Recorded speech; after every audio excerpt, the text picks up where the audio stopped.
hopefully, wait a minute. Okay, that's right. All right, good morning. I'm Kristen Lukes from the Department of Employment and Economic Development, and I'm with the Brownfields and Redevelopment group here at DEED. I also have some more folks from our group here. I don't know who can see who, or if there's, I can't see any of you. So I'm not sure who's got a camera on, but we have Ryan Bloomberg, Claudia Ursulescu-Krauk, and Aaron Welly here with us. That's going to be helping man the chat and fill in anything that I've forgotten. Feel free. So thanks for joining us today. We're going to be talking about the redevelopment grant program and also the demolition loan program. Again, the lines are, everybody's muted right now. You can ask questions in the chat, or we're going to open it up for questions and you can raise your hand and we'll unmute you so you're able to ask your question. So just to start the presentation, we're just going to show some examples of some past redevelopment projects. And if you've seen our presentation before, I know we need to update our slides here. So you may have seen this before, but we do like to showcase these projects. We think they're just a great example of what our programs can do. So this first picture is the Pier B project in Duluth. So it used to be a cement plant, and you can see all of the old concrete buildings, and the entire site was basically filled with buildings. The city of Duluth and development partners redeveloped this site, as you may know, as the Pier B Resort. It's just a really good example of some of the activities that the redevelopment grant program can fund, such as demolition and some infrastructure improvements. So now it's a 140-room hotel, restaurant, event center.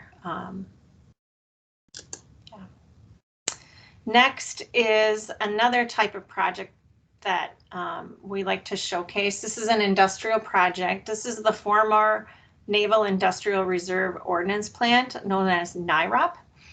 This is located in Fridley, and this company, as you can see, there's a lot of buildings out here, and I forget the square footage of these buildings, but I feel like the story is that these buildings would equate to, like, I don't know, 20 malls of America or something. So there's a lot of building out here. This company made gun mounts and armament for Navy ships.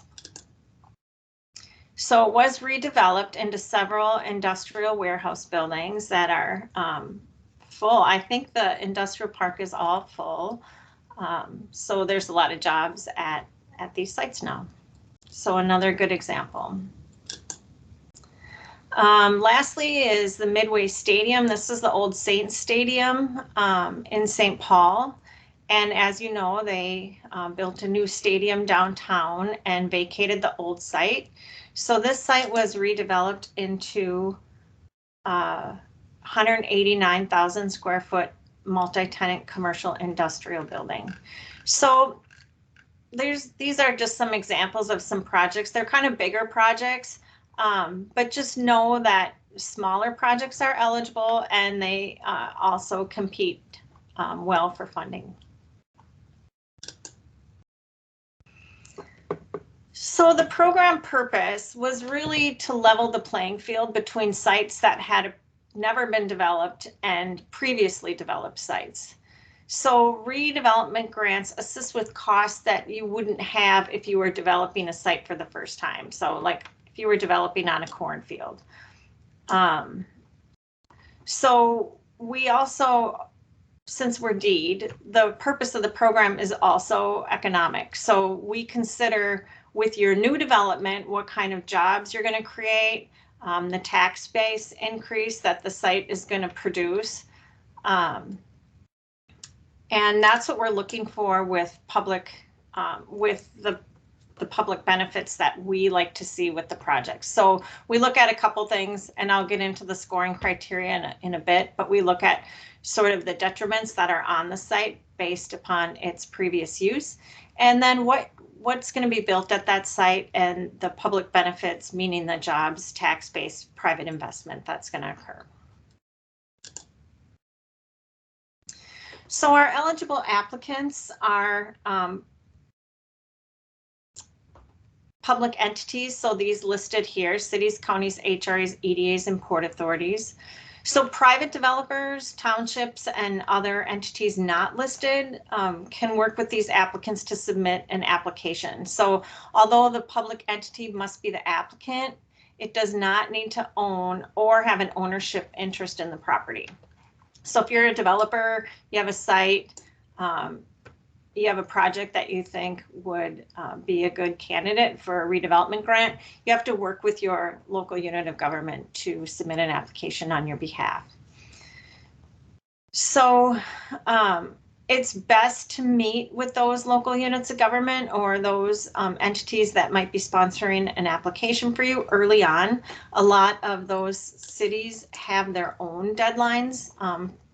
For instance, if you are applying for a site, or if you have a project that's in the city of Minneapolis, I think their pre-application deadline either has passed or it's like now. So that just gives you an indication on how you need to meet with your local representatives early and often. So the types of projects that are eligible are those that had been previously developed. They would have existing infrastructure, for instance, or buildings on the site. If you're redeveloping a cornfield or a vacant site that doesn't have any detriments, that doesn't have anything, any hindrances from the past use, that's really not meeting the program's intent. So you also really should be changing from one developed use to another.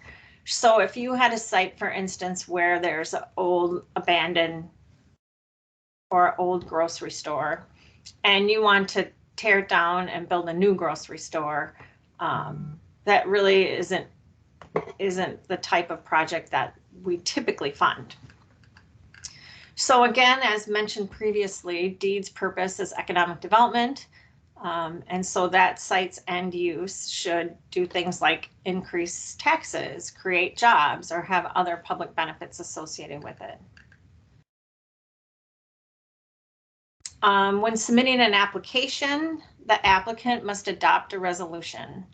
So that resolution must say that the applicant is the project's legal sponsor, has the authority to apply, commits the local match requirement, and can enter into a grant agreement. That's a lot to remember, but don't worry, there's a sample resolution in the application, and we encourage you to use the template that is provided and not to deviate. You can reformat the resolution and add specific language that might be important to your council or community, but make sure everything that's in that template is in the resolution. We've been having, I put asterisks on the slide to remind me to talk about this, because we've had a lot of issues with resolutions lately. So just be sure not to deviate from the language. And if you have a question, feel free to give us a call. It's just a bunch of monkey business later if you send in a resolution that's not acceptable, and then you have to redo it at the next council meeting or something, and it's just it's unnecessary busy work for everybody. So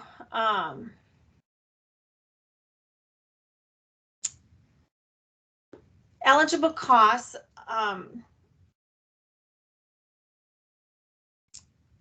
are listed here. So projects with costs that meet the intent of the program will be more competitive. And those are demolition costs primarily. Demolition can include abatement and other costs necessary for demolition of a building or structure. As you see here, the next line is soil stabilization. That's not grading or filling a site to bring it to elevation. It's really geotechnical soil correction or cost to stabilize soils in support of the development. We do require now that if you're requesting soil stabilization or geotechnical correction type costs, that you do submit a geotechnical report stating that you've tested the soil and that there's issues that need to be mitigated. So the previously developed site should have existing infrastructure. However, that infrastructure often needs to be modified or updated for the new development. So those infrastructure costs are eligible and can include also costs for ponding and other stormwater infrastructure. But this really wasn't, the infrastructure that's eligible really wasn't intended to run new roads or infrastructure long distances. The infrastructure should be located on the site. So wherever you draw your site boundaries, that infrastructure has to happen within that boundary. We don't really like when infrastructure is kind of the main focus of the application. This really isn't an infrastructure program. DEED has many other infrastructure programs that can help with those costs. This is really just intended to, you know, take care of some of those costs. Maybe your original site had, you know, a big, huge building on it, and now your development is going to be 3 separate buildings. Well, obviously the infrastructure needs to be, you know, sewer and water needs to be moved to those buildings. So that's the kind of thing that we're looking for. Maybe you have to put in a turn lane because your site is situated differently on the site now. So that's the kind of infrastructure we're talking about. We also only fund public infrastructure. So if you have sidewalks or certain interior roads or site lighting or other kinds of private Xcel Energy electric, that's not cost that we typically pay for. Also, our statute says that acquisition is an eligible cost, but when we look at the sites and the projects and what detriments the past use is giving to the new use, we don't see purchasing a site as really a detriment, because you have to do that for any property. If you're building on the cornfield, if you're building something that had a previous use, you still have to buy it. The only caveat to that is if the applicant, meaning if the public entity has to purchase the property just to make the project go, and sometimes the city does have to be involved, then sometimes we can look at those matching costs that the city had to pay or the cost that the city had to pay for acquisition as potential match. And then lastly, we just want to reiterate that construction or rehab costs are not eligible.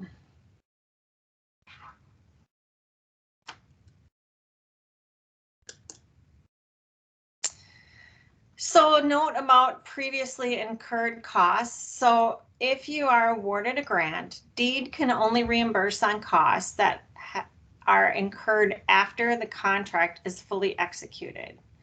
However, eligible costs incurred up to 12 months prior to the application date can be counted as match. So to give an example, if we're thinking of the February 1st grant round, any costs that are eligible that have been incurred since February 2021 can be included as part of the 50% match. In February, and we'll talk a little bit more about the timing of things, but for February grants, awards are typically made around the end of March. And then within 30 days, we get a contract out to the grantee. So now we're at April, end of April. So whenever that contract is signed by the grantee, returned to DEED, and our people sign it, that's when you can start incurring costs for which you want reimbursement. And speaking of match, at least 50% of the total eligible redevelopment costs must be paid by a matching source.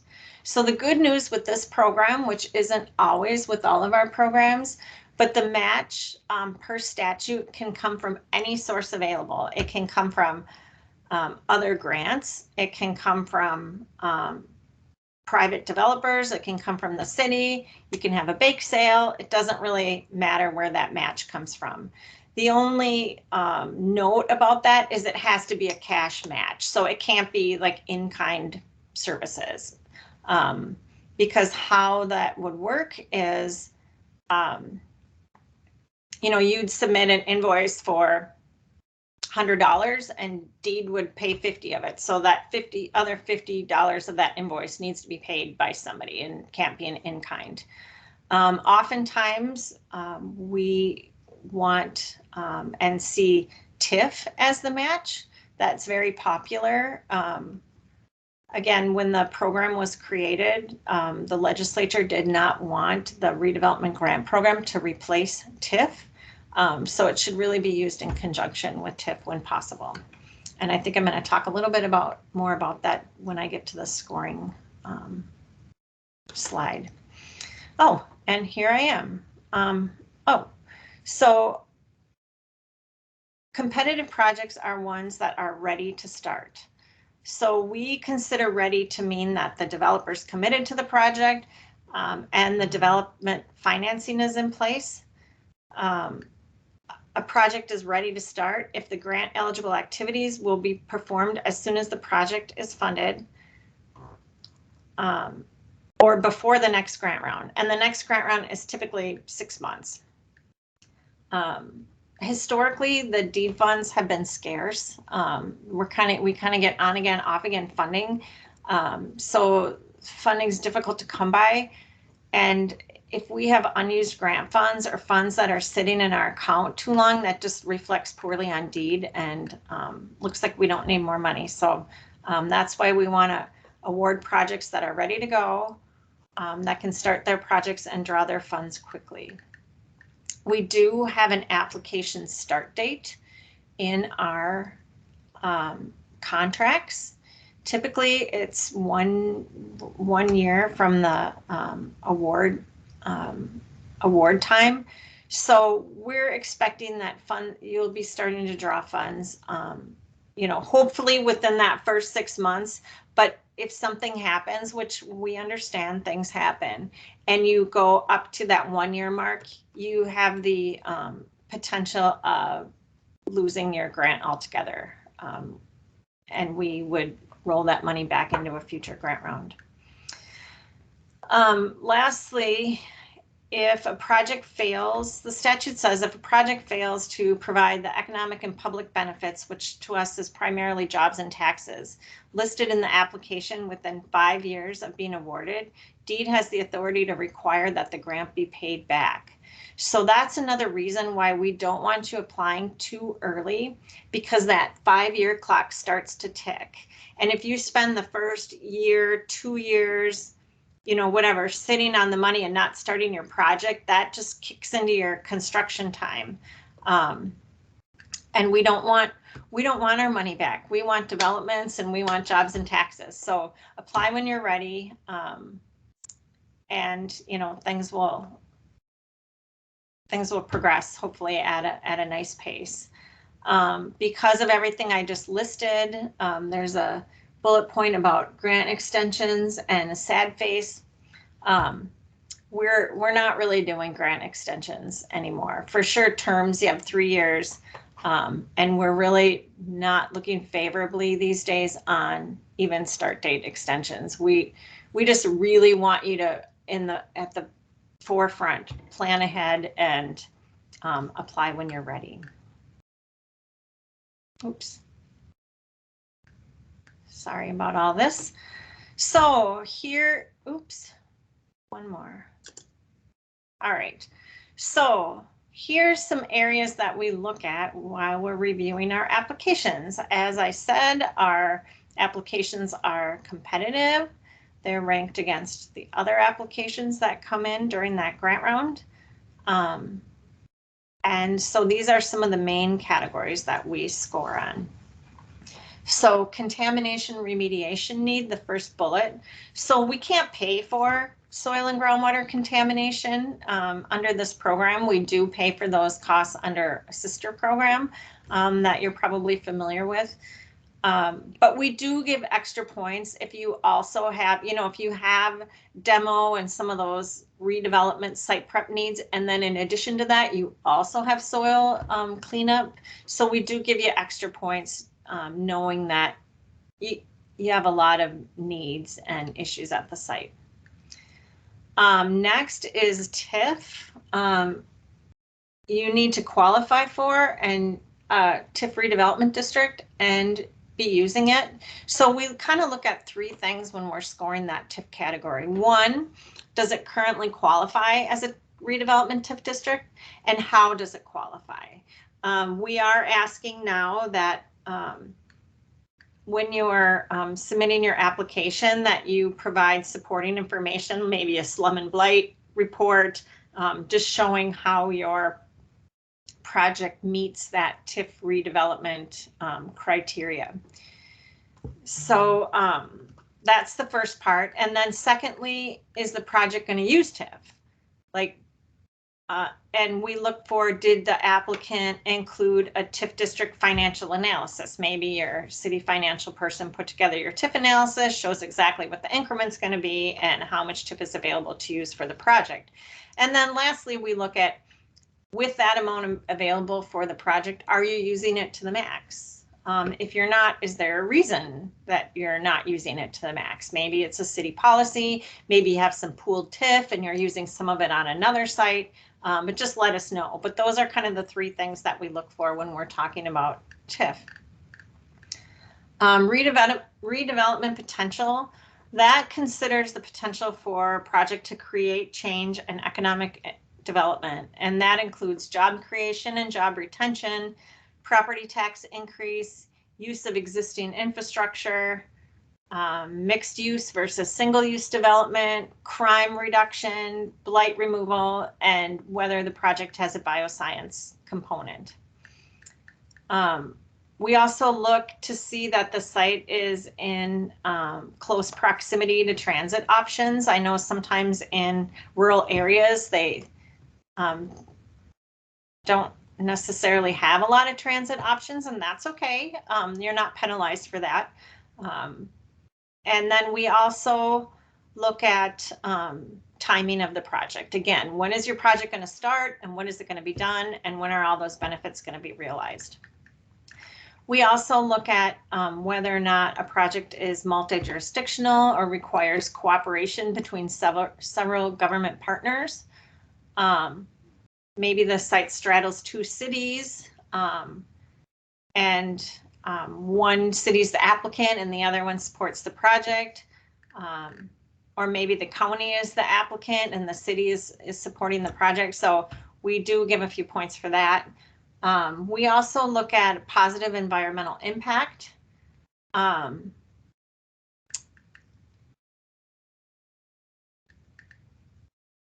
So we look at things like if you're installing a sophisticated stormwater system, or if you are promoting the green economy, and there's a definition in the application and statute of what the green economy, what's listed under that. So, I mean, there's a lot of areas that we score. The main ones are that contamination, readiness, jobs, and taxes.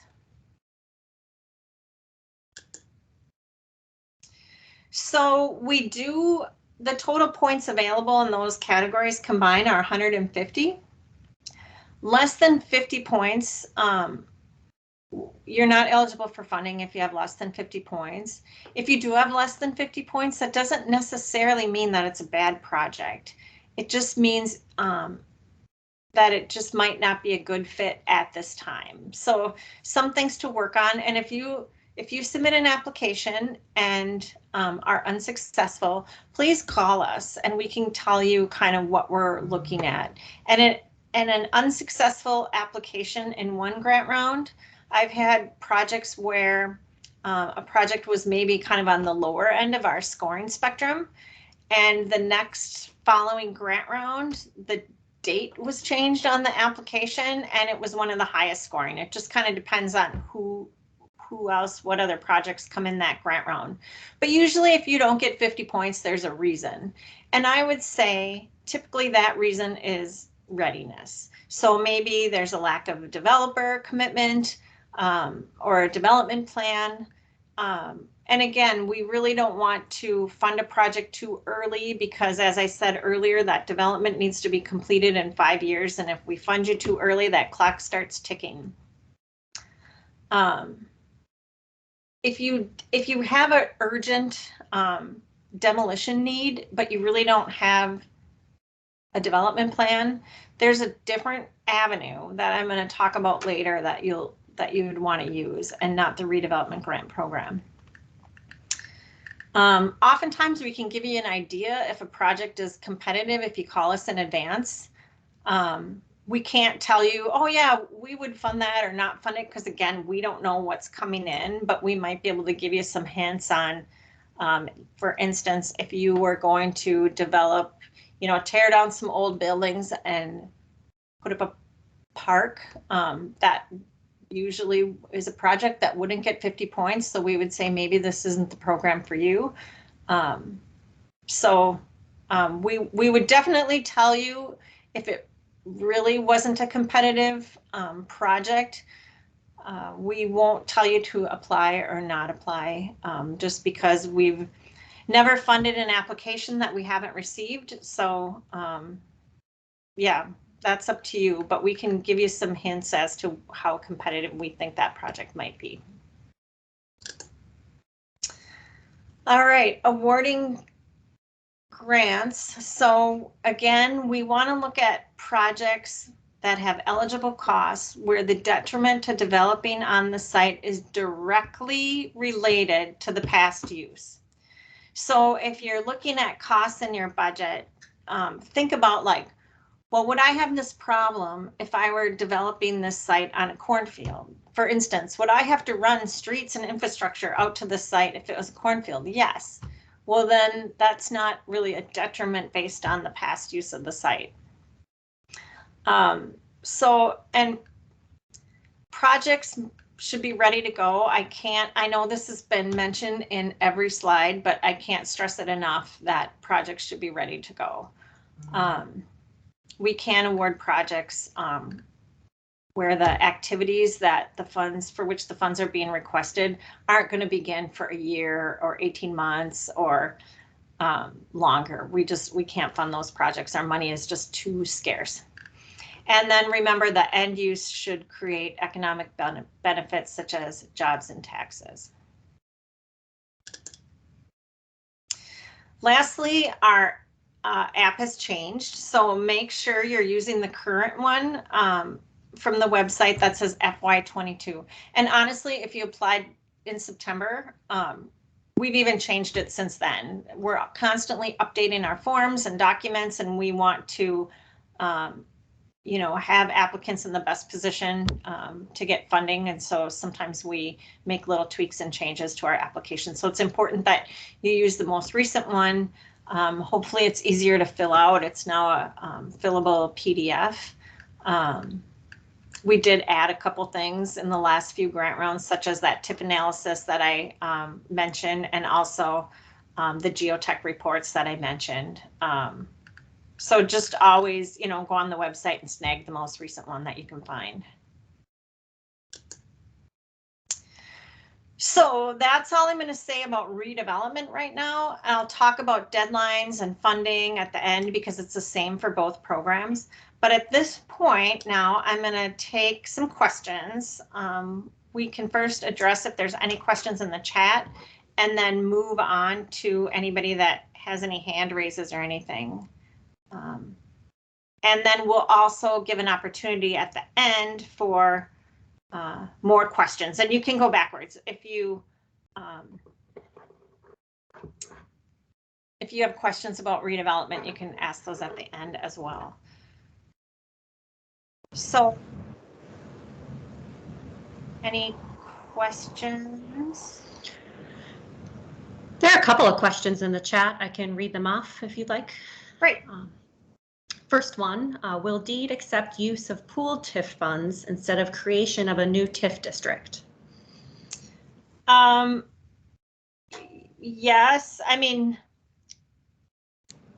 it would, is it a redevelopment pooled TIF?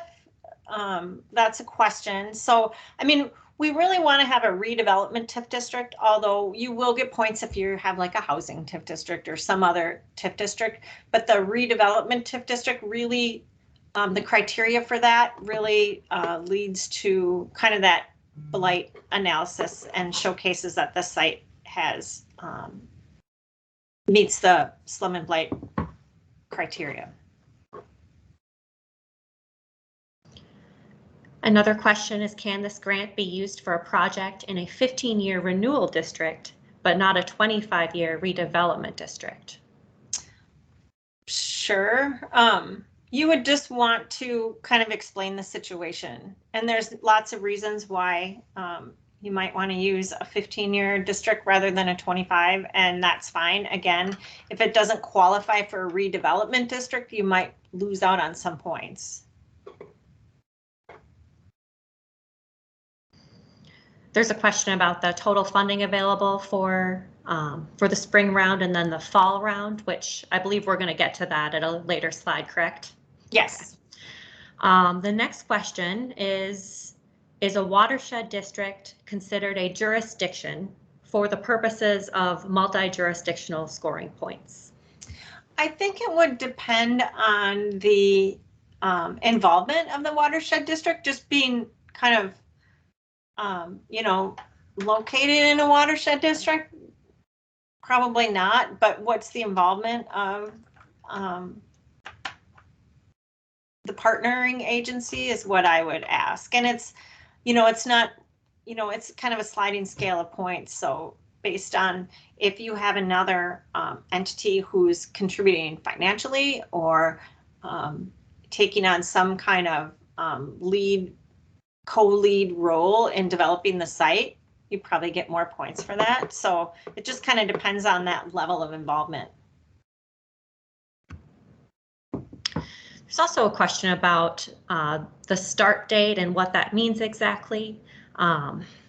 Is the start date, does it have to do with redevelopment activities beginning and a payment request being submitted at a certain time, or could you just explain that a little bit in more detail? Sure. So for us, start date doesn't mean the day that the first shovel goes in the ground. Start date for us means the date by which you submit a reimbursement request for activities that haven't incurred.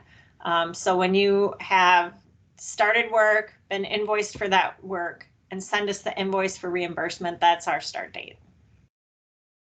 And specifically activities that were funded with the redevelopment grant. Correct. If a block identified for redevelopment has many property owners and the EDA buys 4 of the 5, can money previously spent on the first 4 properties serve as match for money towards acquisition of the 5th property? So a couple of things with that. One is we're not ever going to pay out on acquisition. So all 5 properties acquisition would be match.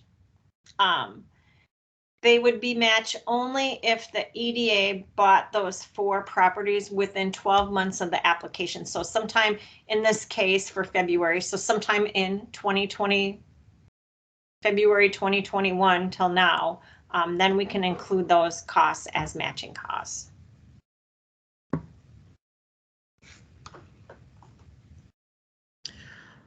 And the last question I have in the chat is, what does the city do if we have the site need, TIF qualification, but not a developer or end user yet, but want to see this project done to see if we spur growth, I'm assuming? So the answer to that question is like what activities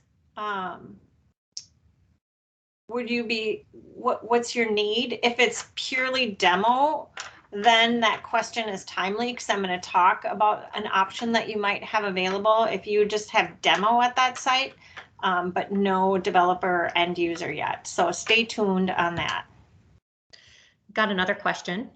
As it pertains to demo of a building versus interior demo, we have a few buildings that are beginning to decay and the cost of restoring the building is excessive.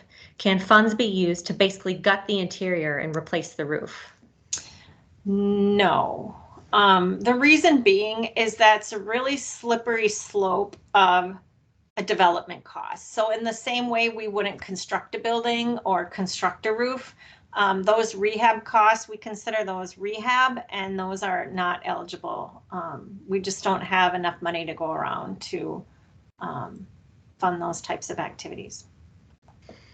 And another one just came in. Can this grant be used for the removal of buried debris for geotechnical purposes? How do you determine what grant should be used for buried debris removal, redevelopment, or cleanup? That is an excellent question, and one we've been, having a lot of policy discussions on in our area. So basically, yes, if your geotechnical report says you can't build on the site because there's debris and you got to remove it, then yes, under the redevelopment grant program, we can help pay for those costs. The difference would be if you have levels of contamination intermingled with that debris that are above levels that above SRV, SLV levels, then you would want to go through the contamination cleanup program to dispose of that soil. If they're below MPCA levels for your type of development, then you would want to seek reimbursement for those costs under the redevelopment grant program.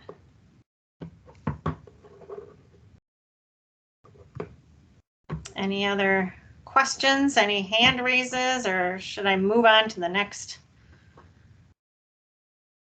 I'm not seeing, oh, almost spoke too soon. I used to hear a lot about how a change of use was a prerequisite for this program, but not so much lately. Is that now less critical than it used to be? No, we still look at that. And I mean, it's a little bit squishy because it depends. I mean, we would like to see a change in use, a change in ownership. Again, it kind of goes back to that rehab where if you bought an old grocery store and you want to tear it down and build a new grocery store, that's really not what this program is for. Or if you're the owner of a site and you want to do some upgrades, maybe you want to replace the roof, that was brought up earlier. This program's not for you. It really needs sort of a change in development, a change in use to be eligible for the program. Really, it really was set so developers would consider buying and developing on sites that had a previous use because of their location, their use of existing infrastructure, their use of transit. It's sort of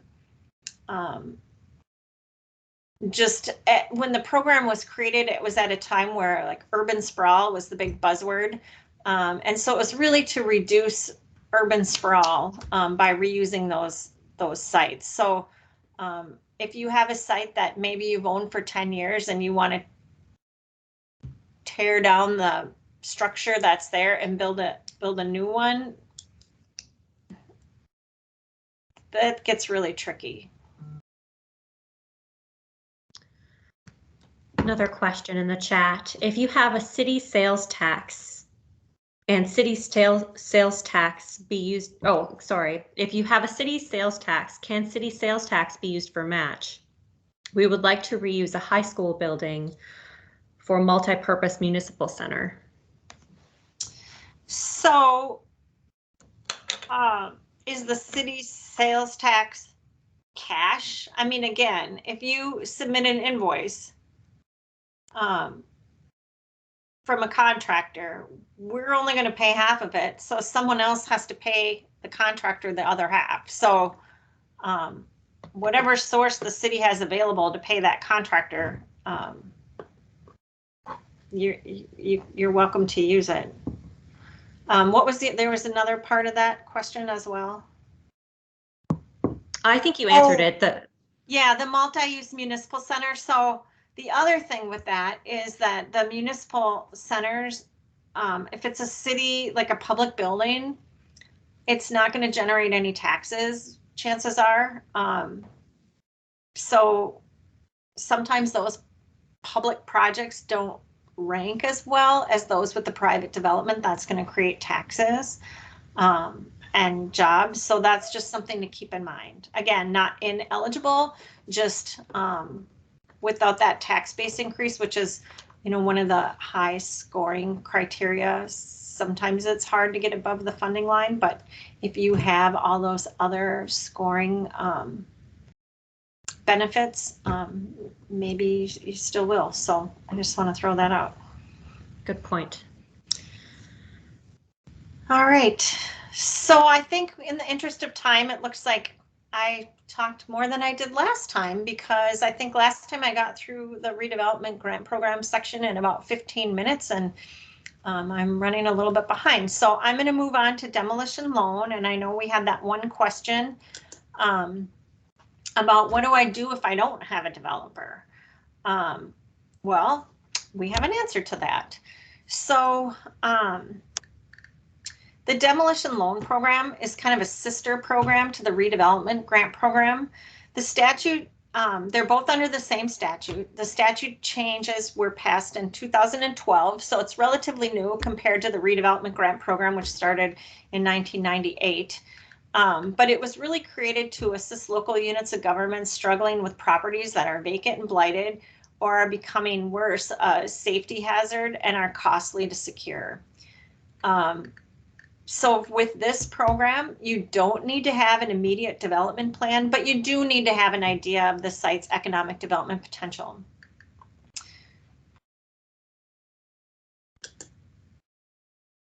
So the big difference between the redevelopment grant program and the demolition loan programs is, again, if you don't have a committed developer or development plan, you can apply for a demolition loan if you just maybe have just an idea of that site's potential of development. Another difference is, you know, obviously one's a grant, one's a loan. And the other difference with the loan is that for the loan, because it's a loan, the applicant, who's the same as redevelopment, so cities, county, HRA, EDA, Port Authority, the applicant must own the property. And the reason being is when we created the program and went around the state, we were told no city council in their right mind is going to take out a loan on and bond for a project that they don't own. Acquisition costs are eligible under that demolition loan program. And as I alluded to, the cities do need to issue a bond to secure the loan. So some other loan information, we can pay up to 100% of the cost with a maximum of $1 million, which is very funny because when I tell you how much money we have for both programs for the whole state, rest assured we aren't going to be giving out any $1 million loans anytime soon. By statute, the interest rate is 2% for a maximum of 15 years. You can, and we look favorably on projects where a shorter term is requested. Oftentimes we see a 10-year request for a 10-year term, but it cannot exceed 15 years. The good news is the interest and payments do not kick in for the first 2 years.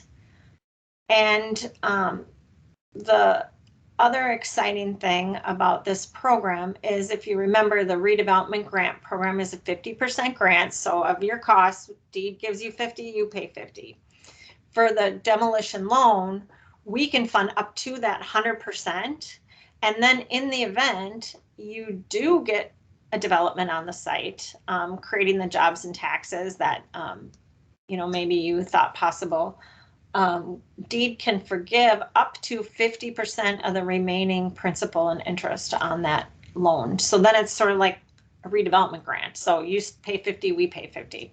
So that's kind of a nice benefit of, going through that loan process, getting rid of those dilapidated buildings that, kids are getting into and causing trouble, and, bricks are falling down and it's, a hazard, and to get rid of those buildings. And then you'll have a nice, clean, clear site. And perhaps that's just what a future developer is looking for. So we've seen where, the idea is if you do get a developer, you sell the property to the developer, you can use those proceeds from that sale, to pay back your part of the loan. So anyway, all kinds of options with that. So there is a separate application for the loan, and we have separate scoring criteria. So they're due at the same time as the redevelopment grants, so February and August. Awards are typically announced around the same time. We do get fewer demolition loan applications, and our priority definitely is redevelopment grants, because we know we got a bird in the hand with the development. But we have the program, so we do try to at least fund at least one project each grant round if we feel like it's meeting the criteria. So what are those criteria? So we look at the extent to which the property conditions are a threat to public safety. So again, bricks are falling down, kids are getting in there, starting fires, causing trouble. We look at how the length of vacancy. If the site was just vacated, last year, we really think, just wait, see if the market can handle that. So the sites have to be vacant at least a year to be eligible. We look at the development potential. Is the site located in an area where it makes sense that there would be a development?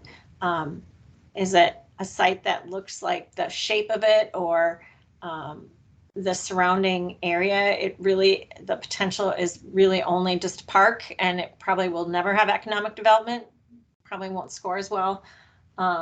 We want the property to be close to existing infrastructure and to use existing infrastructure. And we want to know that the entity, the applicant, has the ability to repay the loan. All right, now to the fun part for both programs that I discussed. We only have about $2 million for both redevelopment and demo loan for the entire state. So our statute says if you get sufficient applications from both the metro area and greater Minnesota, you should try to split that $2 million in half. So half to metro, half to greater Minnesota. If we don't get sufficient applications from either or, we certainly could spend all of it in greater Minnesota or all of it in the metro, but we do try to, and are statutorily mandated to, split that as evenly as possible.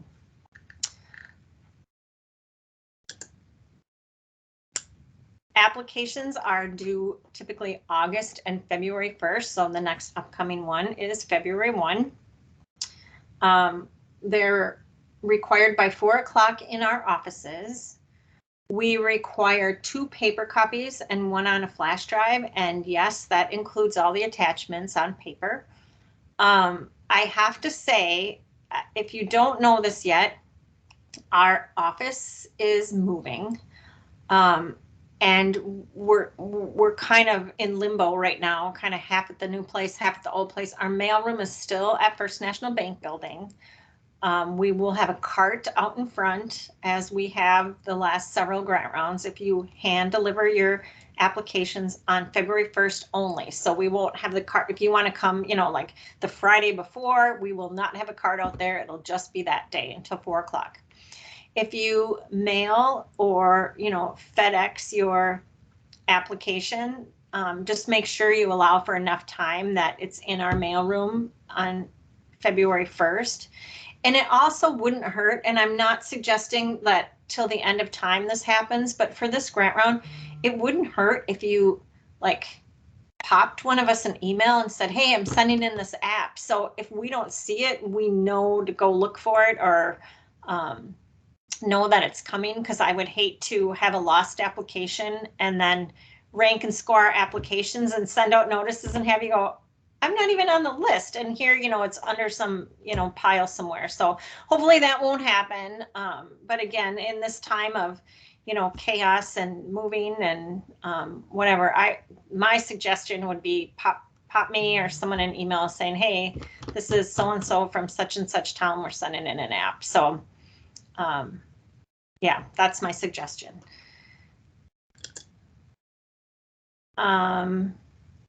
Yeah, so here's where you can find the instructions and the application for both programs.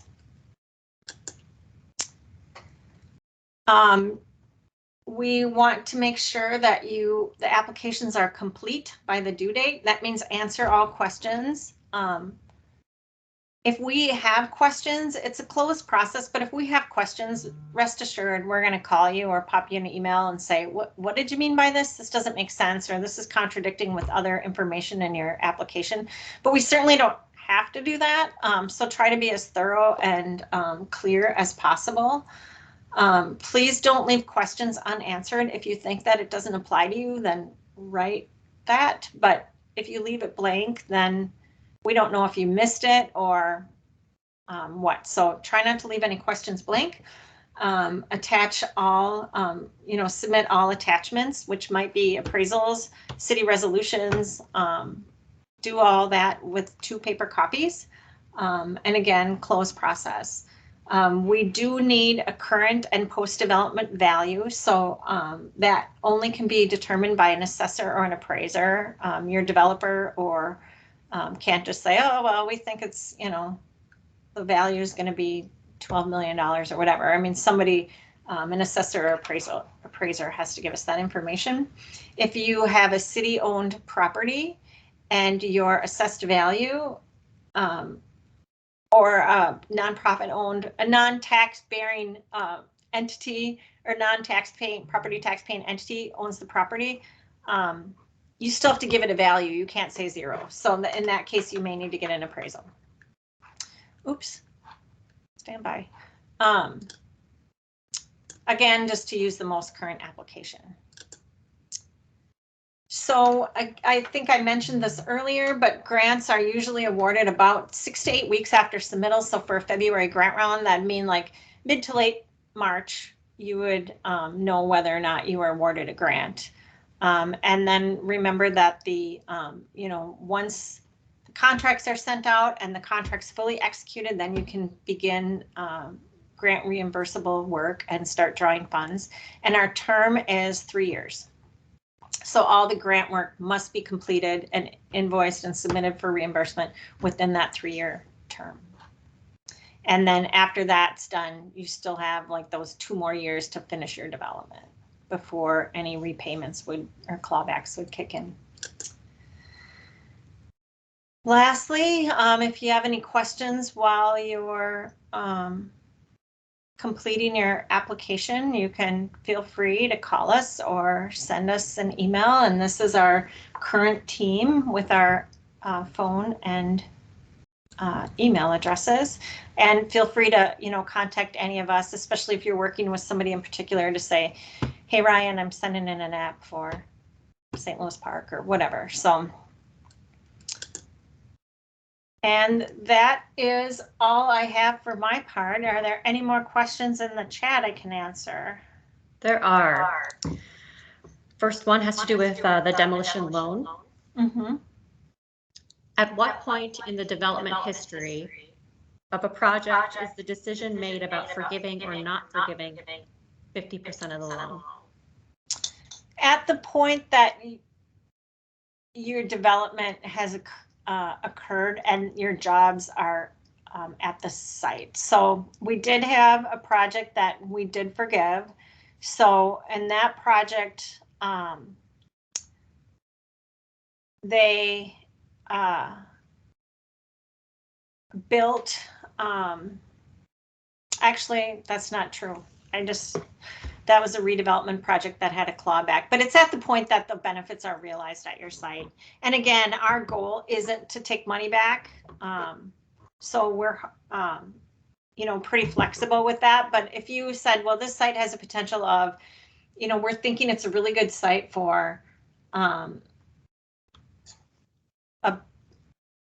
Target store or something.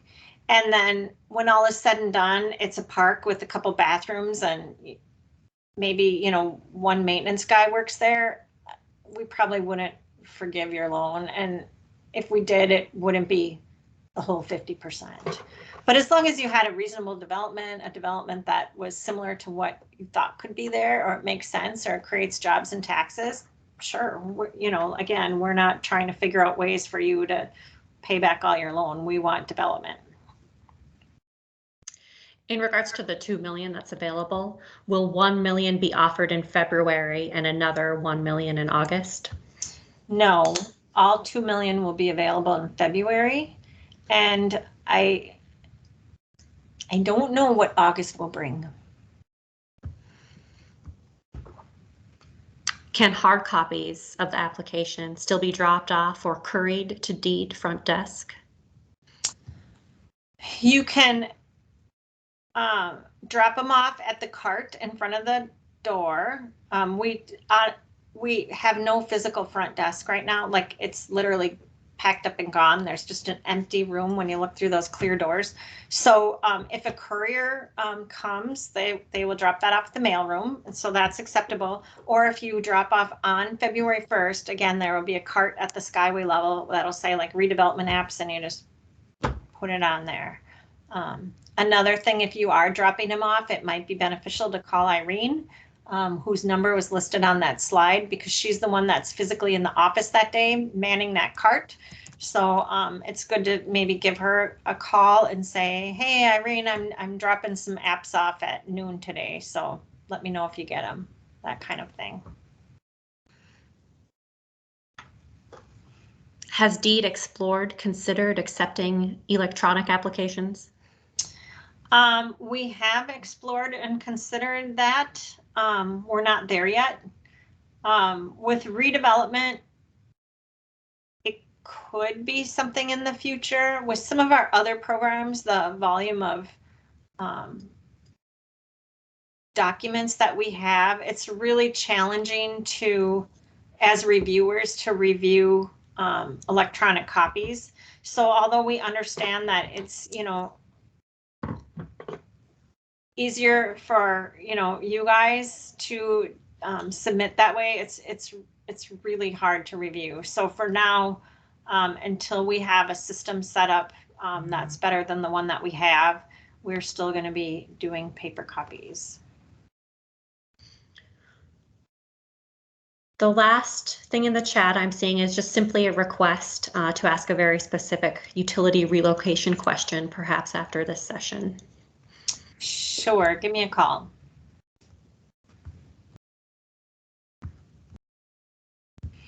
One more? Yeah. In your opinion, does the fact that Minnesota is projected to have a 7.7 billion budget surplus increase the likelihood that there will be an August 2022 redevelopment round?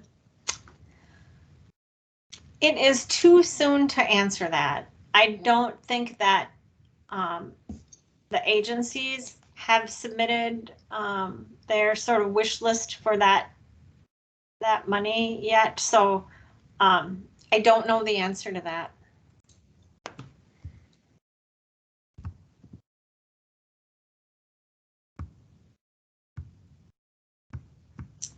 All right, anything else? Looks like we're about 2 minutes over time, which I think we started a couple minutes late, so that's pretty good, being exactly 60 minutes.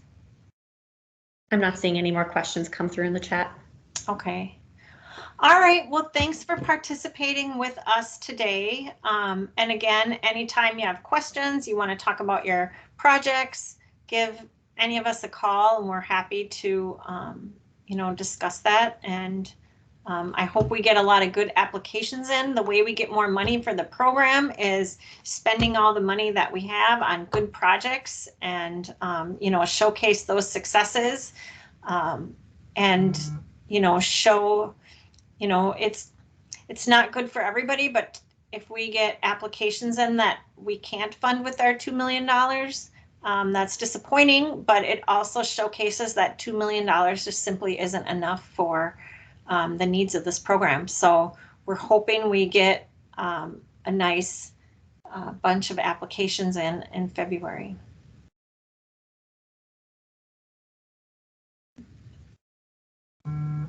All right, with that, I'm going to close. Have a great day.